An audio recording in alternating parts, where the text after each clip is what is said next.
Good day and welcome back to another DB Legends video. In this video we're going to be talking about how you can prepare for the 7th anniversary of DB Legends by essentially getting as many Chrono Crystals as possible before the anniversary, as well as some other methods of preparation.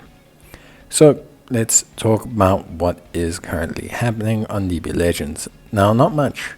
Traditionally, the week before anniversary is quite dry. There's not a lot of sources of Chrono Crystals, but it's important that we talk about how we can prepare and maximize our Chrono Crystals as much as possible. There are some new growth events, there are some changes, and basically there are some methods of getting Chrono Crystals, but it's not really traditionally as good as it was before, especially for new players, but there still are plenty of Chrono Crystals to receive. So the first thing that we will be taking a look at is, of course, the quest mode. It is very, very crucial that players understand that if you're a new player, quest mode is the mode, it's the method of getting as many Chrono Crystals as possible. It's not only just from completing the stages. Each stage will give you 20 Chrono Crystals the first time you complete it, but it's also the star missions as well. Especially for Act 1 and Act 2, there are actually a ton of missions there that aren't just for 3 Chrono Crystals. They're for like 20, 30, 40 Chrono Crystals, especially under the hard category. And the thing is with this is, let's say for example you look at my chapter 1 or 2, you'll see I have 300 out of 700 achievements done. The thing is here, that 400 I don't have done is maybe at 3 Chrono Crystals, 5 Chrono Crystals, 10 Chrono Crystals. And the thing is basically, you are sitting at the point now where, hey, you get 1,000 Chrono Crystals for that chapter by completing the missions. Yes, it's not necessarily the best situation to be in. Like, you don't want to, do like a ton of grinding, but it's got so much value that really you should be doing it. Next, we talk about hyperdimensional co-op. This is a more spammable one. Like, you can just run this as much as you need to. It's not a huge amount. You can only really exchange for 300 Chrono Crystals, but it is 300 you didn't have before. And obviously, ideally, you would grab that ASAP. So you'd grab it ASAP, really kind of score yourself as good as possible, and kind of come off with a really, really nice 300 Chrono Crystals. While you're doing all of this, I suggest you do the Ultra Space Time Rush. There will be Zenkais throughout the anniversary. There will be a bunch of Zenkais now that players might want. There might be a ton of units that become relevant through Zenkai boosts for the headlining characters. Make sure you grab your Zenkai Rush medals as soon as possible. The original series, you should also be clearing at least to 100%, especially the permanent stages, and then we can start to look at the bonus. Now, the bonus is important for 2 reasons. One, it got refreshed. The bonus being refreshed, pretty straightforward, super simple. Basically, you walk off and you can get maybe 3, 4, 5 Chrono Crystals per bonus stage. It's not a lot, it doesn't matter. But what you should be doing is, especially if you're a veteran player, is exchanging all of your Rising Souls as much as possible, because you don't want to not be ready for when whatever character comes out, and now you have to go now manually exchange all of your Rising Souls again.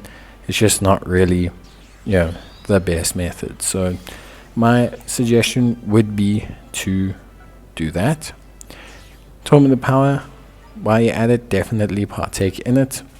You'll get 20 Chrono Crystals for each second stage you clear, so there's a couple 100 here as well. And really, you should be making sure that you get it done, as well as completing some of the Legends ranking missions while you can.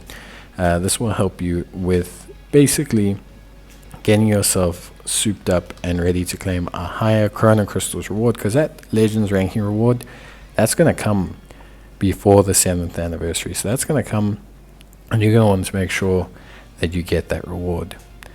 Then obviously we have some special events. Now this is very important to take note of, There are a couple special events here where there's quite a few Chrono Crystal drops. If you haven't checked out these events in a while, I'm talking about events like these with the mysterious monster and all that. If you haven't checked out these events in a while, then my suggestion honestly is that you probably should. The thing is with these events, right? Ultimately, you will get 50 Chrono Crystals per stage, which is very, very crucial.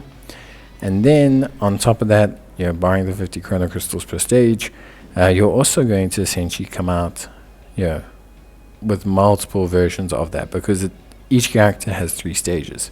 So if you haven't checked back here in a while, like I recently Zenkai'd Cell, recently got him to 7 stars, boom, you're able to complete the stage, and you're able to basically walk off, feeling pretty good, I think. So honestly, for me, overall, really, this is a good place to start. There's quite a few here, so I think personally, especially if you haven't looked in a while, you probably have your characters at 7 stars, and you can start grabbing. Next is missions. There are a ton of missions, always is a ton of missions. Now, unfortunately, the game has removed the soul boosting missions for a lot of, there's no more soul boosting missions. Because characters don't get soul boosted, this makes re-rolling not so ideal. It also means that there are less easily accessible Chrono Crystals for newer players to start, unfortunately, which is why quest mode becomes your priority. Doing your battle plan, clearing your other missions is still going to net you Chrono Crystals. It's something you should be doing, especially your battle plan. Don't give up those free Chrono Crystals by not playing the game. Then PvP, obviously your ranking at the end of the season, which is soon in 3 days time, will also be a good chunk of Chrono Crystals, especially if you rank high. I'm going to be grinding a lot tomorrow, but essentially you need to focus on getting a high enough rank, and then also on top of that as well, exchanging the PvP medals, which are going to be crucial towards your overall results. So again, it's not just about the ranking is important. It is about making sure that you are ready to go. And then finally, we have the treasure battle.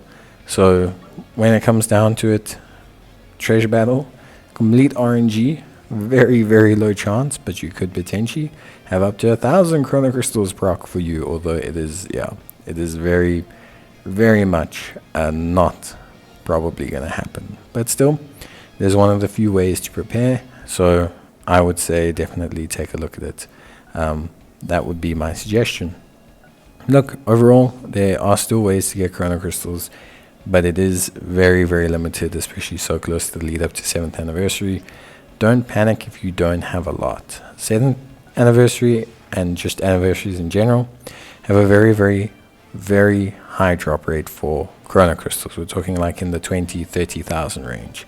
You should be able to get there. As just a final kind of end, I want to say product, consider using your summoning tickets as well.